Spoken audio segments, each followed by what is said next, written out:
2024 সালের Femina Miss India হিসেবে প্রতিনিধিত্ব করার সুযোগ গ্রহণ করে ত্রিপুরা রাজ্যের মেয়ে নিকিতা ঘোষ বাড়ি 7 রামনগর এলাকায়। আর এই বার্তা ছড়িয়ে পড়তে গোটা রাজ্য জুড়ে খুশির আলোড়ন সৃষ্টি হয়।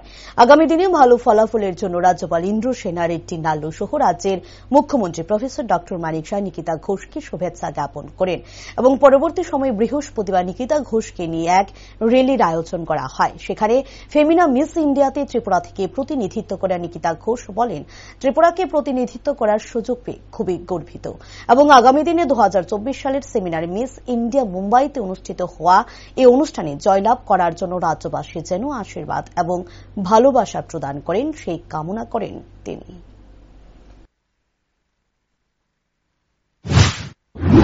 ফেমিনা মিস ইন্ডিয়া 2024-এ ত্রিপুরাকে প্রতিনিধিত্ব করার সুযোগ পেয়ে আমি খুবই গর্বিত।